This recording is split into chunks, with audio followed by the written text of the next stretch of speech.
네. 오늘 우리에게 주시는 하나님의 말씀은 사도행전 4장입니다.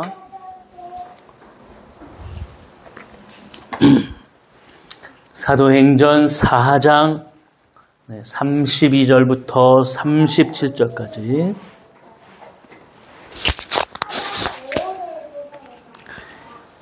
사도행전 4장 32절부터 37절까지. 우리 시간에 교독함으로 하나님 앞에 영광을 돌립니다. 믿는 무리가 한 마음과 한 뜻이 되어 모든 물건을 서로 통용하고 자기 재물을 조금이라도 자기 것이라 하는 이가 하나도 없더라. 사도들이 큰 권능으로 주 예수의 부활을 증언하니 무리가 큰 은혜를 받아 그 중에 가난한 사람이 없으니 이는 밭과 그 집 있는 자는 팔아 그 판 것의 값을 가져다가 사도들의 가락배 중에 우리 각 사람의 필요를 따라 나누어 줍니다. 구브로에서 난 레위족 사람이 있으니 이름은 요셉이라 사도들이 일컬어 바나바라 번역하면 위로의 아들이라 하니 그가 같이 있음에 팔아 그 값을 가지고 사도들의 가락배에 줍니다. 아멘. 오늘 14번째 강의고요. 교회 공동체의 속성이라는 주제로 말씀의 은혜를 나누도록 하겠습니다. 우리가 지난주 마지막에 31절, 지지난주죠. 2주 전에 31절에 보면 빌기를 다함에 모인 곳이 진동하더니 무리가 다 성령이 충만하여 담대히 하나님의 말씀을 전하니라. 그렇게 되어 있어요.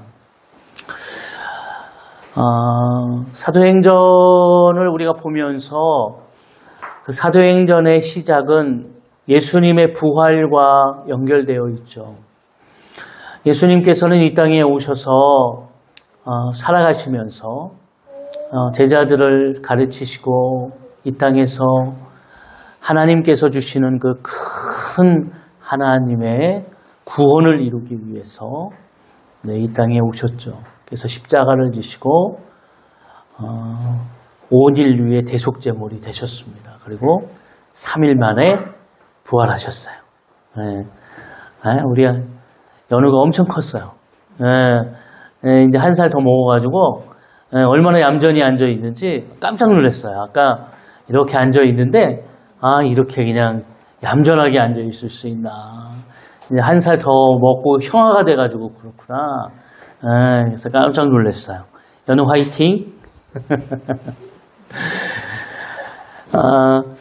자, 그러면서 부활하셨죠? 그리고 제자들에게 나타나셨고 40일을 제자들과 함께 동행하셨어요. 그러면서 제자들에게 내가 가르친 대로 내가 승천하게 되면 너희에게 보혜사 성령이 온다. 그래서 첫 번째 마가다락방에 임했던 그 성령의 역사는 약속을 기다리면서 임했던 겁니다. 그 약속은 성취됐고 그름을 통하여서 그들이 성령의 은혜를 경험하게 됐어요. 그러면서 놀라운 역사들이 임하게 되죠. 베드로가 그 성령의 역사가 임한 후에 일어나서 하나님의 말씀을 증거했을 때 3,000명이 5,000명이 하나님 앞에 회개하는 그런 놀라운 역사가 임하게 됐습니다. 그런 후에 두 사도가 성전에 매일과 같이 기도하는 것처럼 올라갔는데 안질뱅이를 만나게 되죠. 그 안질뱅이는 항상 거기 있던 사람이에요. 그런데 누구도 거들떠보지 않았죠. 그 안질뱅이의 인생은 하나님의 성전에 매일 오긴 하지만 구원받은 영혼도 아니고 그냥 자신의 삶을 위해서 구걸하기 위해서 오는 겁니다. 그러나 하나님의 성전에 들어가는 누구도 그를 불쌍히 여기지 않았고 그에게 복음을 증거하지 않았어요. 근데 어느 날 베드로와 요한이 가면서 이 안질뱅이를 보는 눈이 바뀌었어요. 그리고 매일 똑같이 그들도 지나갔던 그 자리가 안질뱅이에게 나를 바라보라. 그리고 내게 있는 곳으로 내게 명한다. 그리고 나사렛 예수 그리스도의 이름으로 일어나 걸어라 했을 때 이 안질뱅이가 일어나 걸었습니다. 안질뱅이의 소원이 뭐였을까요? 하루하루 벌어서 사는 것이 소원이었을까? 아니겠죠. 안질뱅이는 일어나는 게 소원이었을 거예요. 누구도 거들떠보지 않은 그 인생을 살아갈 수밖에 없는 그 환경이 내가 태어나면서부터 혹은 내가 살아가면서부터 얻었던 이 삶의 처절함이 자신의 환경이라고 생각했고 자신의 장애물이라고 생각했을 거예요. 그래서 성전에 와 있지만 그는 기쁘지 않았고 하나님의 성전에 매일같이 앉아 있지만 그는 고단하고 피곤한 인생을 살았어요. 그러나 이 두 사도를 통하여서 이 안질뱅이는 근본적인 문제가 해결됐어요. 누구도 생각하지 못했던. 여러분, 그러니까 이 두 사도는 오늘 대표적으로 이 베드로는 오늘 하나님의 약속을 기다린 그들이 성령을 받고 어떤 변화의 역사가 임했는지를 우리에게 설명하고 있는 겁니다.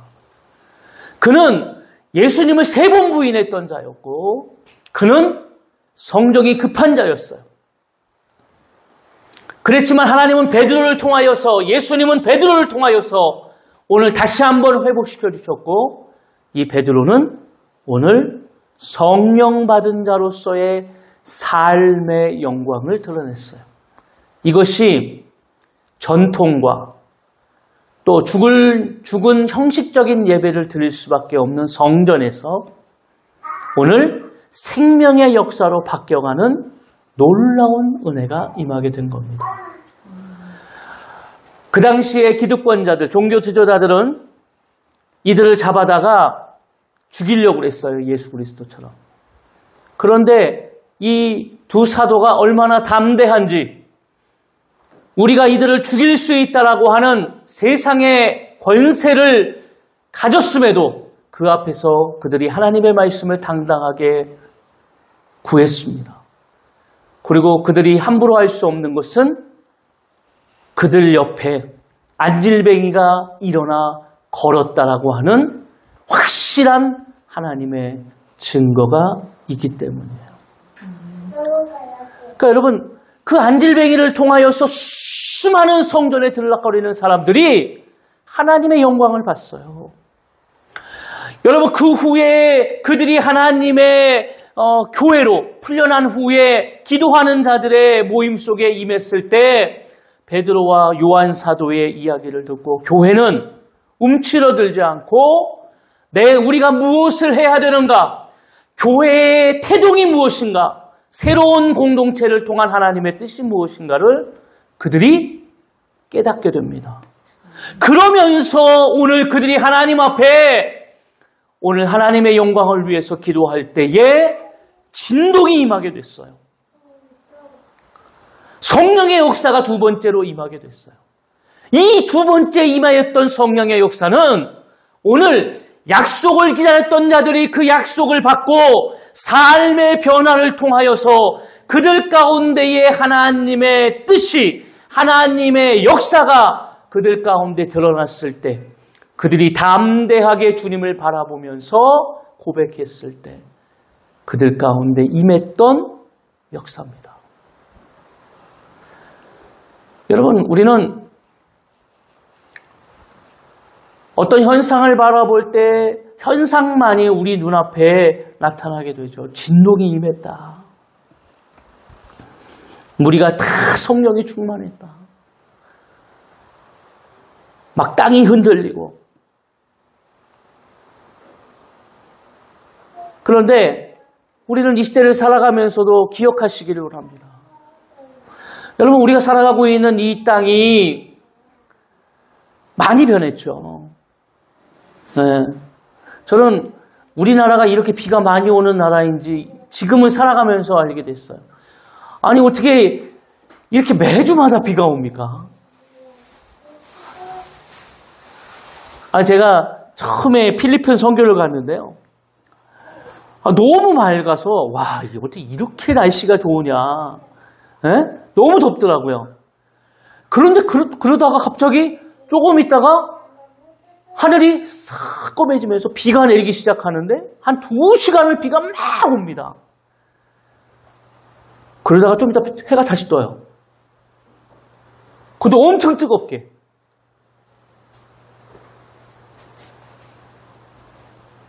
그리고 막 하루 동안 막 비가 와요. 근데 거기 사는 사람들은 그게 그냥 일상이에요. 우기 때는 막 그래요. 아유, 우기 때는 막 일주일도 비가 와요. 일상이 되는 거예요. 근데 우리나라는 그렇지 않았잖아요. 자연의 현상을 바라보면서 우리는 이런 생각들을 하게 되죠. 야, 지금에 살아가고 있는 이 모습들. 많은 사람들이 경고합니다. 북극에 얼음이 녹고 있습니다.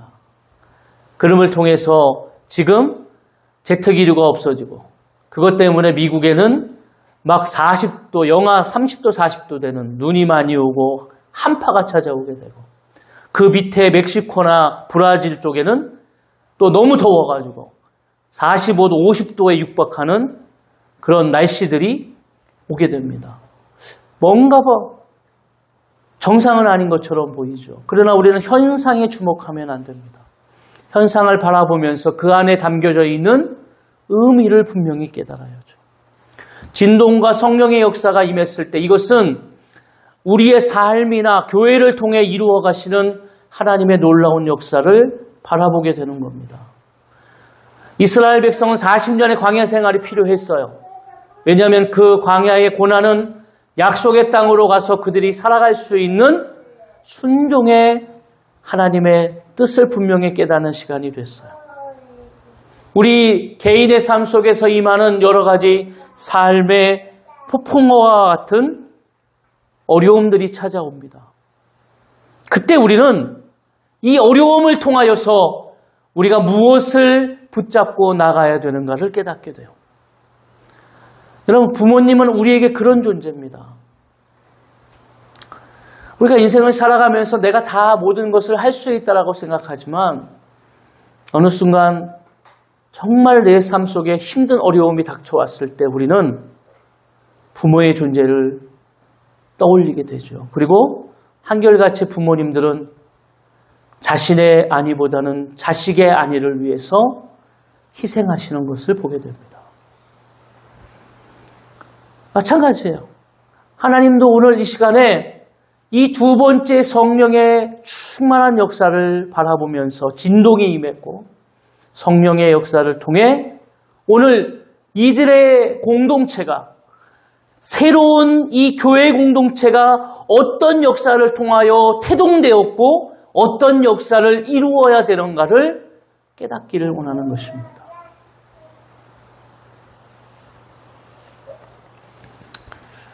여러분, 유대인들이 가졌던 그 모습들을 보게 되면 오늘 우리와 많이 흡사하죠.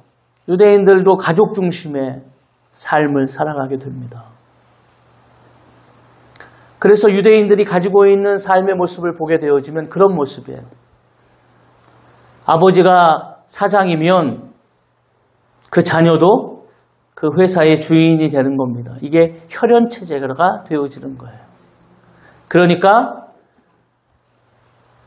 그 자녀는 얼마나 오만하고 얼마나 교만하게 자라나는지 몰라요. 바탕이 다르다고 생각을 해요. 우리가 이 사회 속에서 바라볼 수 있는 모습이죠. 유대인들은 이런 생각을 했어요. 우리 아버지가 유대인이고 그러니까 우리 어머니가 유대인이니까 나도 유대인이고 그렇기 때문에 우리는 구원받은 선민 백성이다. 어머니가 기도를 하고 어머니가 신앙이 좋으면 나도 구원받을 수 있다라고 착각을 하는 거예요. 아니에요. 여러분, 연우처럼 이렇게 어릴 때, 에셀이처럼 어릴 때는 부모의 기도를 통해서 자라나게 됩니다. 그러나 영적인 독립을 해야 되는 내가 성인이 됐을 땐 내가 책임을 다해야 되는 거예요. 기도해야 되고 내 삶을 살아가야 됩니다. 처음엔 약속을 기다렸을 때 성령의 역사가 임했어요. 그리고 사도행전적 교회가 태동됐어요. 그렇지만 그 교회는 혈연을 중심으로 한 교회처럼 아버지, 엄마가 유대인이니까 내가 선민이고 구원받았다라고 하는 혈연체제의 모습이 아니라 누구나 주님 앞에 나와 하나님 앞에 신앙을 고백하고 구원받으면 누구든지 하나님의 자녀가 되는 구원의 역사를 깨달아야 될 줄로 믿습니다. 여러분, 이 땅은 혈연체제가 강하죠. 그러니까 얼마 전에도 우리 국회의원 선거가 있었잖아요.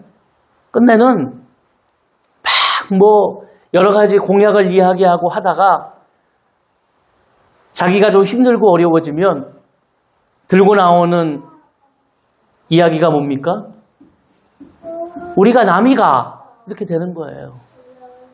급하면 지역색을 드러내게 되고 혈연체제를 이야기하게 됩니다. 이번 선거가 그런 선거였어요. 얼마나 그렇게 이 나라가 반으로 쪼개져서 여러분, 이거는 옳지 않은 일이에요. 누구도 동조하면 안 됩니다. 그런데 이 옳지 않은 일들을 이 땅은 하고 있다는 거예요. 뭐 때문에? 혈연체제 때문에. 우리가 착각하고 있는 거죠. 하나님 앞에서는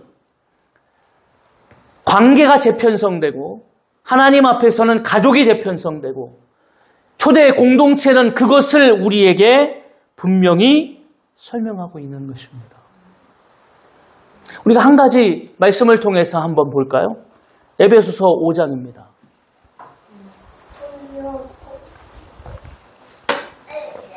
에베소서 5장 우리 28절부터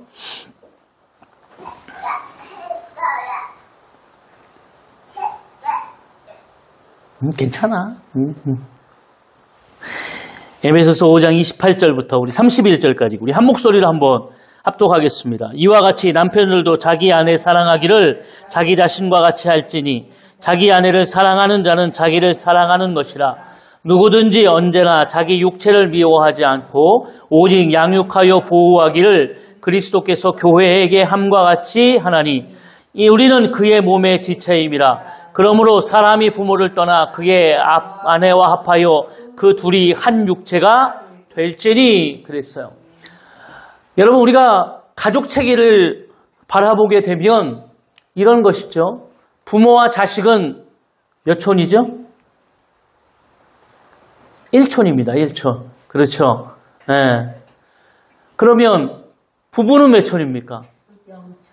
무촌이에요. 근데 중요한 건 뭐냐면 부모와 자식은 혈연 관계입니다. 그런데 부부는 혈연 관계가 아니에요, 사실은. 남이 만나 하나가 되는 것입니다.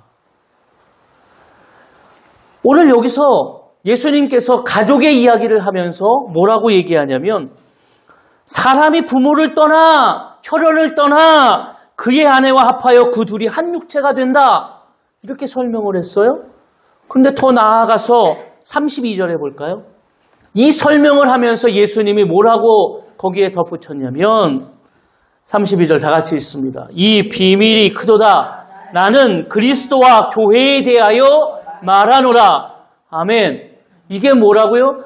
그리스도와 교회에 대해서 말했다 그 말이에요. 이것은 형식적으로 가족과 같이 보이지만 오늘 이것은 그리스도와 교회의 모습이 담겨져 있는 것입니다. 하나님은 오늘 교회란 것이 뭐냐, 초대교회의 새로운 공동체의 태동이 뭐냐, 이것을 설명하고 있는 거예요. 우리는 관계라고 하면 혈연관계를 중요시 여깁니다. 그러나 이 혈연관계는 우리가 하나님 안에서 영적으로 봤을 때에는 우리가 전통이라든지 아니면 가지고 있는 형식을 벗어날 수 없는 그런 관계가 되는 거예요. 새로운 패러다임을 드러낼 수 있는 관계가 아닙니다. 그러니까 자식이 잘 자라려면 부모를 떠나서 새로운 배필을 만나고 새로운 가정을 잘 꾸려서 부모의 그늘을 벗어나면, 그리고 자립하고 독립하면 그 자식이 잘 살아가는 겁니다. 그러나 자식이 커서도 부모의 그늘 속에서 벗어나지 못하고 독립하지 못하면 우리는 그 자식을 마마보이, 그렇게 얘기하죠. 그리고 사회에서는 그 관계를 잘못되었다고 이야기합니다. 교회라고 하는 이 관계를 보면서 오늘 우리가 혈연 관계를 떠나서 영적인 그리스도와의 관계 속에서 우리가 새로운 그 관계를 깨달아야 되겠구나. 그럼을 통해서 그들이 고백했던 것이 오늘 우리가 읽었던 본문입니다. 32절. 다 같이 한번 읽어볼까요? 믿는 우리가 한 마음과 한 뜻이 되어 모든 물건을 서로 통용하고 자기 재물을 조금이라도 자기 것이라 하는 이가 하나도 없었더라. 오늘 이 모든 것을 주님 앞에서 충만함을 얻은 자들이 그 관계를 떠나서 새로운 공동체로서의 출발을 하는 데 있어서 첫 번째도 그랬고 두 번째도 바뀌었던 모습이 뭡니까? 세상의 물질의 가치가 바뀌게 됐어요. 이전에는 모든 자들이 혈연 관계, 가족 관계를 통해 그 모든 물질이 필요했던 거예요. 왜 돈 법니까? 그러면 사람들이 가족을 위해서, 내 가족이 잘 살기를 위해서. 그래서 막 사람들이 싸울 때에도 내 가족이 다치고 내 가족이 상처받으면 막 사납게 싸우는 거예요. 옛날에 다 그렇게 부모님들이 그렇게 싸웠어요. 교회에도 보니까 그런 관계를 벗어나지 못하니까 교회가 335 그 교회들마다 가보세요. 가족 관계가 이루어지게 되고 다른 사람들은 그 공동체에 들어올 수 없는, 그리고 끼리끼리 모이게 되고 끼리끼리 그런 모습들이 교회에 많아요. 교회에서 목사님들이 뭘 하냐면 한 해가 끝나면 재편합니다. 막 사람들 다 흩어놔요. 다 흩어놓으면 나오는 얘기가 뭡니까? 누구가 없어서 안 되고 누가 꼭 필요하고 왜 저 사람이 같이 있어야 되는가에 대해서 조목조목 와서 따집니다. 그 따지는 힘으로 다른 사람과 어떻게 우리가 공동체로서 새로운 가족으로서 이루어야 되는가를 깨달아야 될 줄로 믿습니다. 그런데 그렇게 안 해요. 사람들은 자꾸 새로운 가족에 대해서 받아들이지 않나요? 왜요? 편했거든요. 뭔가 내게 새로운 어떤 환경적인 그런 문제들이 없었어요. 그리고 문제가 없을 예정이에요. 너무나 잘 알기 때문에. 근데 교회는 그러면 안 됩니다. 교회는 움직여야 되고 교회는 하나님 안에서 새로운 가치와 물질관으로 변해야 됩니다. 이게 오늘 이 새로 태동되는 초대교회를 통해서 어떤 일이 일어났다고요? 물건을 다 통용하게 되는 거예요. 한 마음과 한 뜻으로 그 모습이 되었다라고 하는 이 모습이 굉장히 중요합니다. 세계관이 바뀌었다라는 얘기시죠. 근본적인 사고체계가 변화되었다라는 얘기예요. 이 변화부터 우리가 하나님의 교회 속에서 드러나야 될 의미입니다. 변화되고 있습니까? 내가 오늘도 교회에 가서 내가 편하니까, 내가 항상 와 있으니까 그냥 형식적으로 계속 드렸던 모습처럼 그 시간에 가서 앉아 있다가 좋은 말씀이네. 그리고 다시 돌아왔다. 일주일을 살고 또 간다면 그건 내 삶 속에 큰 변화와 하나님의 역사를 이루기 위한 분명한 뜻이 있지 않습니다. 생명의 역사가 없는 거예요. 뭔가 내 삶 속에서 일주일간의 삶에서 상처받고 찢기고 상하였던 심령이 다시 치유받고 다시 일어날 수 있는 생명의 태동이 교회 가운데 있어야 됩니다. 이게 교회 공동체의 힘입니다. 이런 역사가 있지 않으면 어떻게 세상 가운데에서 하나님의 자녀로 살아갈 수 있습니까?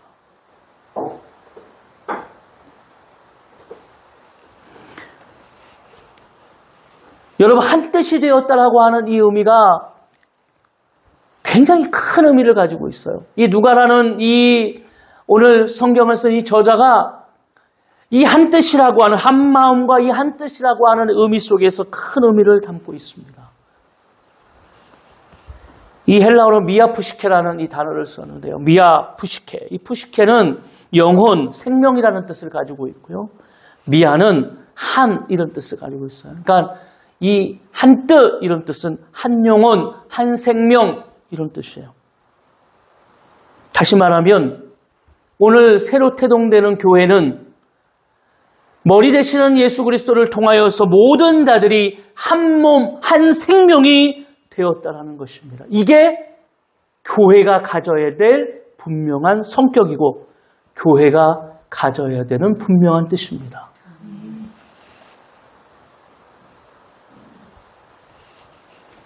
사도 바울은 고린도전서 12장 12절을 통하여 몸은 하나인데 많은 지체가 있고 몸의 지체가 많으나 한 몸임과 같이 그리스도도 그러하니라. 우리가 유대인이나 헬라인이나 종이나 자유인이나 다 한 성령으로 세례를 받아 한 몸이 되었고 또 다 한 성령을 마시게 하셨느니라. 굉장히 중요한 것이죠. 여러분, 그 당시에 유대인들은 유대인에게서만 구원이 있다라고 생각했어요. 이게 선민사상입니다. 이방인에게 복음을 증거하는 일을 그들이 하지 않았어요. 그러나 분명히 예수님께서는 성령이 임했을 때 온 유대와 사마리아 땅끝까지 이르러 뭐 한다고요? 복음이 증거된다. 증인이 되라고 말씀하셨습니다. 오늘 교회는 오늘 이 땅 가운데에서 이 교회가 수많은 사람들이 새로 모임을 통하여 머리 되시는 예수 그리스도를 통해 그 모든 지체가 한 몸임을, 한 생명임을 깨닫게 되어야 될 줄로 믿습니다. 여기서 사도 바울은 설명합니다. 무엇이 귀하고 무엇이 귀하지 않느냐? 입은 말하니까 귀하고 귀는 말을 할 수 없으니까 경하다. 손가락 중에 엄지손가락은 최고라고 얘기하니까 귀하고 새끼손가락은 아무 하는 거 없다 보니까 너는 경하다. 이렇게 할 수가 없는 겁니다. 사도 바울이 그래서 우리에게 이야기하는 겁니다. 지체 중에 어떤 것이 귀하고 어떤 것은 귀하지 않은 것은 하나도 없다. 다 귀하다. 여러분, 요즘 세상 가운데 이런 얘기 많이 나오죠. 이렇게 전화해 보세요. AS 센터나 서비스 센터 같은 데 전화해 보세요. 그러면 다 거기 이런 얘기가 나옵니다. 여러분이 통화하는 상담원 누구누구는 한 가정의 사랑받는 자녀이고 또 한 가정을 책임지는 가장입니다. 뭐 이런 멘트들이 나옵니다. 왜 그런 멘트가 나옵니까? 함부로 하지 말라는 거예요. 사랑받는 자녀이니까 존중해 달라는 거예요.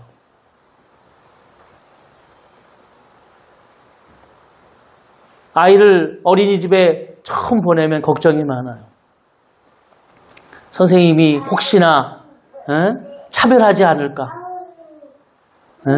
우리 아이는 다른 애들 10번 안아주고 우리 아이는 한 번 안아주지 않을까? 뭐 이런 걱정들을 해요. 왜 그렇습니까? 귀하기 때문이에요. 교회도 마찬가지죠. 오늘 배웠건 배우지 않았건 많이 가졌건 많이 가지지 않았건 교회에 들어오는 그 즉시 이 교회의 모든 자들이 한 생명이고 한 지체가 되는 것입니다. 할렐루야. 그렇기 때문에 우리는 많이 배웠든지 많이 배우지 못했든지 많이 가졌든지 많이 가지지 못했든지 서로가 서로를 위해서 기도하고 섬기는 겁니다. 그리고 지체가 어렵고 힘들면 서로 기도해주고 서로 위로해주고 지체가 기뻐하면 서로 기뻐해주는 그런 일들이 임해야 될 줄로 믿습니다. 이것이 오늘 하나님의 교회를 통해서 이루어지는 놀라운 사건이에요. 이것이 오늘 교회가 세상의 가치와 물질관을 변화시키는 근본적인 변화의 역사가 임하는 큰 하나님의 은혜인 줄로 믿습니다. 그렇다면 오늘 교회는 세상 가운데에 어떻게 할까요? 여러분, 미아푸시케라는 이 단어는 그 당시에 철학자들이 많이 썼어요. 플라톤이라든지 아리스토텔레스라든지 예수 그리스도 이전에 있었던 철학자들이 이 미아푸시케라는 단어를 썼습니다. 그러나 이 미아푸시케라는 이 단어의 의미는 사랑의 공동체라는 단어입니다. 아까 제가 얘기했잖아요. 한 영혼, 한 생명, 이게 미아푸시케인데 그렇기 때문에 이것은 사랑의 공동체다라고 하는 단어예요. 왜 누가가 오늘 이것을 새롭게 태동하는 교회에 그들이 하는 그 모습을 보면서 한뜻 미아푸시케라는 단어를 썼느냐? 교회가 오늘 세상 가운데에서 무엇을 드러내야 되는가를 이야기하고 싶은 거예요. 교회는 이 안에서 새롭게 가족이 되어야 되고 서로 사랑하고 아끼는 그런 관계가 되어야 됩니다. 그리고 그 교회는 더 나아가서 저 세상 가운데 사랑의 공동체로서 저 세상에 이 교회 공동체가 관용과 용서와 너그러움을 드러낼 수 있는 그런 은혜가 임해야 될 줄로 믿습니다. 여러분, 세상 사람들이 교회를 보면서 뭐라고 이야기합니까? 이기적인 집단이라고 이야기합니다.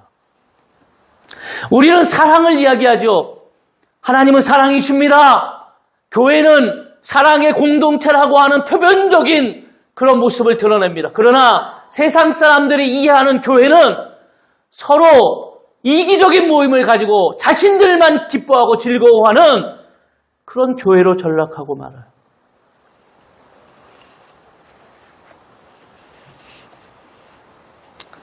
세상을 바라보니까요. 여러분, 종교를 믿는 많은 사람들이 구제를 합니다. 불교 믿는 사람들도 구제를 많이 해요. 천주교 믿는 사람들도 구제를 많이 합니다. 그런데 여러분, 그러면 우리가 교회를 섬기는 우리와 그들이 하는 구제, 뭐가 다를까? 교회 공동체가 하는 것과 그들이 뭐가 다를까? 불교 믿는 사람들은 그런 얘기를 하더라고요. 내가 구제를 많이 하면, 덕을 쌓으면 내 자식에게 혹은 내가 다시 태어날 때, 윤회될 때 내가 좋은 것으로 태어날 수 있다. 제가 천주교를 바라볼 때에 우리가 천주교 교리를 배우는데 천주교 교리 속에 그런 게 있어요. 부모가 예수 믿지 않고 죽었을 때 우리 교회는 가르치죠. 예수 믿지 않으면 구원받을 수 없습니다. 지옥에 갑니다. 그런데 천주교회는 자식이 덕을 많이 쌓으면 그 부모가 낙원에 있다가 천국으로 옮겨지는 그런 역사가 임한다고 그래요. 그러니까 막 좋은 일을 많이 하는 거예요. 그러면 기독교도 마찬가지일까요? 우리가 막 구제를 많이 하고 선교를 많이 하면 복을 받을까요? 아니요. 우리는 하나님의 말씀에 귀를 기울여야 됩니다. 하나님이 고아와 과부를 돌아봐라 그렇게 이야기하고 있어요. 그러면서 뭐라고 이야기하냐면 너희도 애굽에서 뭐였다고요? 나그네였다. 나그네였던 너희를 내가 구원해서 너희의 약속의 땅으로 인도한 것처럼 너희가 지금 이렇게 살아가고 있는 것처럼 너희가 뭐라고요? 은혜 입은 자였다라고 하는 얘기예요. 우리는 오늘도 이 은혜 입은 자로서의 삶을 살아가게 됩니다. 우리는 근본적으로 달라요. 우리는 죽을 수밖에 없는 사망 가운데 있던 우리를 예수 그리스도가 십자가에 달려 죽으심을 통하여 은혜 입은 자들입니다. 그 은혜 입은 자들이 그 사랑을 전하는 것입니다. 예수님은 핏값을 지불하셨지만 우리는 아무것도 지불하지 않았어요. 거저요 얻었습니다. 할렐루야. 거저 얻은 이 은혜를 우리가 나누어 주는 겁니다. 이게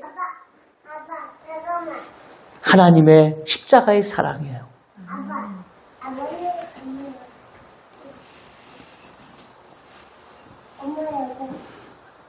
33절에 사도들이 큰 권능으로 주 예수의 부활을 증언하니 무리가 큰 은혜를 받아 그 중에 가난한 사람이 없으니 이는 밭과 집 있는 자는 팔아 그 판 것의 값을 가져다가 그랬어요.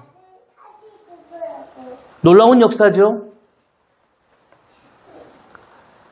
이 공동체 안에 가난한 자가 없대요.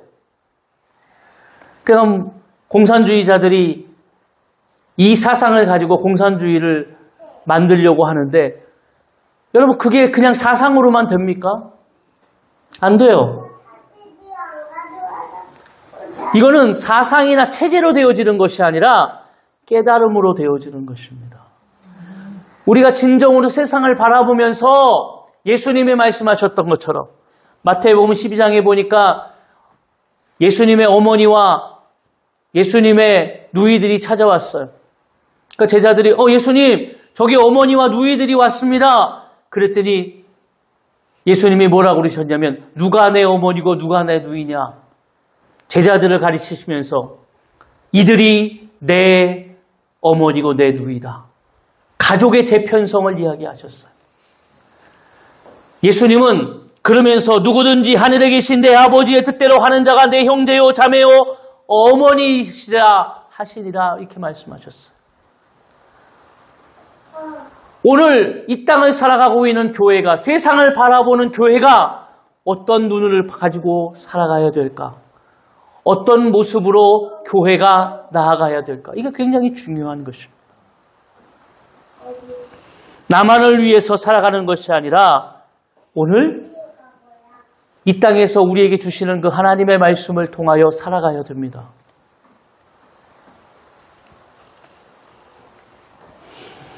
성경 한 군데 찾아볼까요? 히브리서 5장 12절입니다. 우리 말씀을 찾으면서 읽고 말씀을 맺도록 하겠습니다.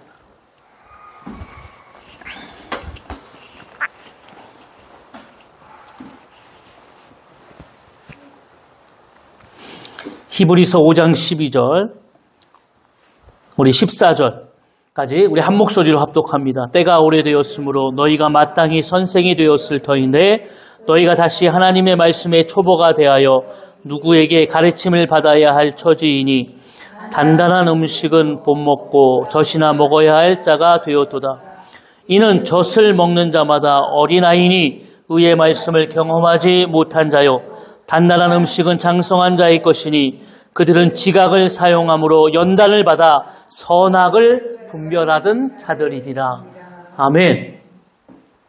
여러분 분별한다는 말이 무슨 말이라고 제가 항상 얘기하죠? 바른 길을 내라 그런 뜻입니다. 근데 이 바른 길을 분별해서 낼 수 있는 자가 어떤 자들이냐? 의의 말씀을 경험해야 됩니다. 오늘 왜 선생이 되지 못하냐? 왜 교회가 교회답지 못하고 왜 성도가 성도답지 못하냐? 의의 말씀을 경험하지 못해서입니다. 근데 여러분 여기서 굉장히 충격적인 게 제가 원어를 찾아보면서 영어 성경에도 마찬가지인데요. 이 경험이라는 이 단어가 부부관계의 의미를 담고 있어요. 그러니까 무슨 말이냐면 부부가 되었으면 경험해야 될 그 관계 이것을 성령에서 원어에서 노골적으로 드러내고 있는 겁니다. 하나님의 말씀을 들었으면 우리가 그 말씀을 경험해야 되는 거예요. 하나님의 말씀은 들으면 끝나는 것이 아니라 경험해야 되는 겁니다. 오늘 다시 성령의 역사를 받았던 이 초대교회의 역사를 보면서 그들이 하나님의 말씀을 경험하게 되는 겁니다. 그리고 그들은 세상을 향해서 교회가 무엇을 해야 되는지 어떻게 하나님의 교회가 세상에 빛이 되고 소금이 되는지 공동체로서 어떻게 세상을 이끌어갈 수 있는지를 드러내는 것입니다. 오늘 우리 교회 공동체가 그런 교회가 되어질 수 있기를 소망합니다.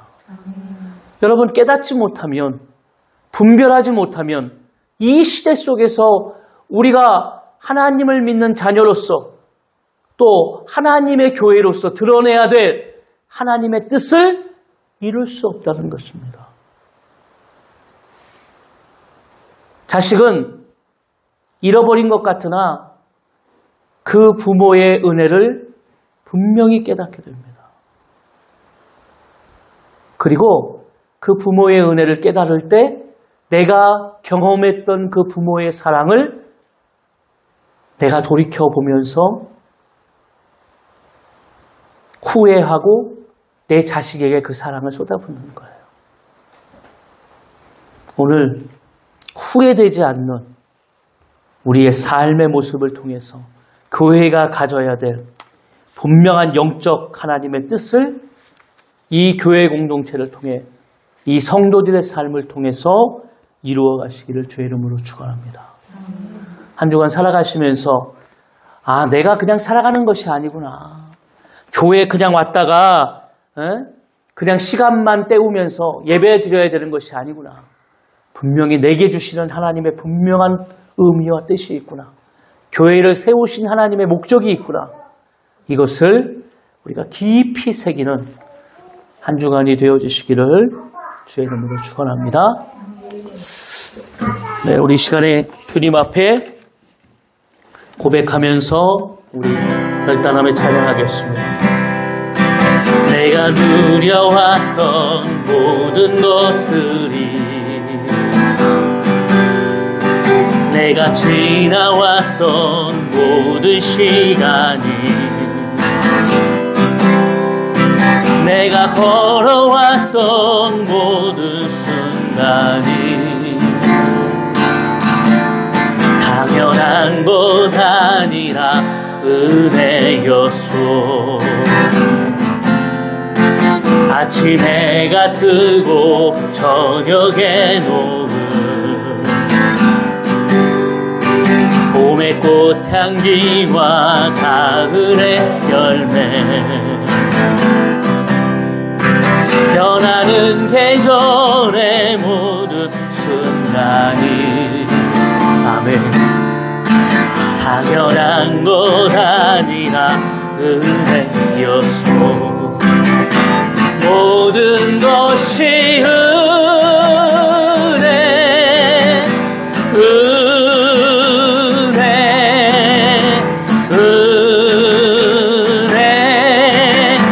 한없는 은혜 내 삶에 당연한 것 하나도 없었던 것을 모든 것이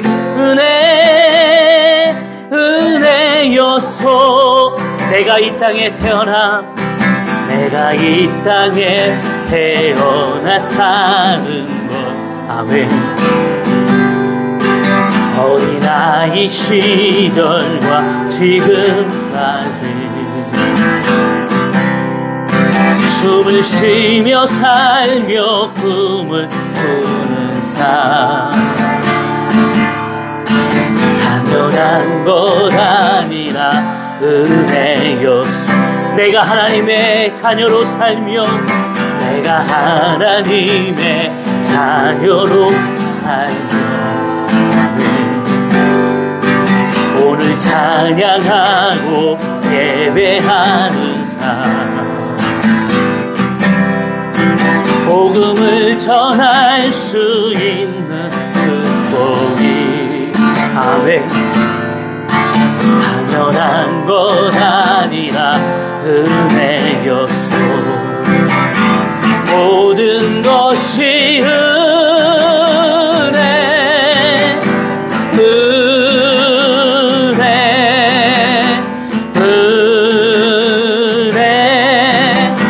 한없는 은혜 내 삶에 당연한 것 하나도 없었던 것을 모든 것이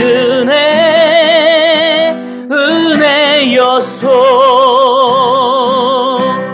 모든 것이 은혜였소. 아멘. 당연한 것이 아니라 은혜입니다. 오늘도 다시 한번 우리가 말씀의 의미를 기억하면서 우리 결단하며 주님 앞에 우리의 삶을 내어놓고 나는 어떻게 살아갈 것인가? 무엇을 바라보며 살아갈 것인가? 우리 주님 앞에 고백하며 나아가겠습니다. 거룩하신 하나님 아버지 감사합니다. 오늘도 주님의 은혜가 우리 가운데 임하게 도와주시고 하나님의 은혜와 역사가 드러나게 도와주시고 주님을 바라봄을 통하여 거룩하신 하나님의 영광을 드러내게 하여 주옵소서. 오 아버지 하나님 감사합니다. 주여 하나님, 이 시간에도 주님을 사랑하는 자들이 하나님 앞에 모든 것을 내어 맡기며 거룩하신 하나님의 은혜를 드러낼 수 있도록 하나님께서 지켜주실 줄로 믿습니다. 하나님, 교회는 하나님 앞에 아버지 하나님의 생명을 통하여 이 땅에 세워졌습니다. 교회는 은혜 입은 자들이 주님 앞에 나와 하나님의 약속의 은혜를 통하여서 주님 앞에 은혜를 입고 그들이 이 세상 가운데에서 이제 하나님의 자녀로서 이제 하나님의 모든 지체를 위해서 한 생명과 한 몸인 그들을 위해서 우리가 서로를 사랑하고 섬기는 일들을 감당해야 되는 것입니다. 지체가 아프면 같이 아파하고 기뻐하면 같이 아파하는, 그래서 세상 가운데 사랑의 공동체로서 교회가 세상을 변화시킬 수 있는, 하나님의 사랑을 드러낼 수 있는 그런 교회로서 아버지 나아가야 될 줄로 믿습니다. 하나님, 교회는 세상의 빛이 되어야 됩니다. 세상에 아버지 하나님 분별의 아버지 은혜를 통하여 어떤 길로 나아가야 되는가를 분명히 제시해야 됩니다. 그러기 위해서는 오늘도 하나님의 자녀인 내가 하나님의 말씀을 통하여 깨달아야 되고 주님의 뜻을 경험해야 되며 그름을 통하여 내가 아버지 맛보아 주님을 아는 그런 삶의 은혜를 통하여 나아가야 됩니다. 내가 변하지 않으면 교회는 변할 수 없습니다. 내가 변화되어 나아가지 않으면 공동체는 변할 수 없습니다. 내가 변화되어 하나님의 생명의 역사를 드러내지 못하면 내 가정과 자녀는 변화될 수 없습니다. 하나님이 오늘 하나님 앞에 기도하며 나아가는, 고백하는, 사랑하는 성도들 결단을 통하여 하나님 앞에 삶을 내어놓을 때에 하나님께서 오늘도 역사하시고 인도해 가실 줄로 믿습니다. 오 하나님이여 감사합니다. 주님 역사하여 주옵소서. 감사합니다. 거룩하신 하나님 감사합니다. 오늘도 말씀 가운데 깨닫게 하시고 깨닫는 자들, 귀 있는 자들이 말씀을 듣고 귀 있는 자들을 통하여 그 말씀을 깨닫는 자들이 일어나 하나님의 뜻을 이루게 하여 주옵소서. 오늘도 말씀을 들음을 통하여 예배하는 자들이 주님 앞에 드렸던 이 예물, 또 이 예배를 흠양하여 주시고 드렸던 모든 중심 위에 하늘의 신령한 것과 땅에 기름진 것으로 30배, 60배, 100배의 열매가 맺어지게 하여 주옵소서. 여호와는 내게 복을 주시고 너를 지키시기를 원하며 여호와는 그의 얼굴을 내게 비추사 은혜 베푸시기를 원하며 여호와는 그 얼굴을 내게로 향하여 드사 평강 주시기를 원하노라. 이제는 우리 주 예수 그리스도의 은혜와 하나님 아버지의 사랑하심과 성령님의 내주교통 충만하신 은혜가 오늘 주님 앞에 예배하며 나아가는 사랑하는 성도들의 모든 머리 위에, 또 가정과 생업과 사업 위에, 또 우리 사랑하는 모든 부모님의 그 머리와 앞으로 나아가야 될 모든 삶 위에 이제로부터 영원까지 함께 있을지어다. 아멘.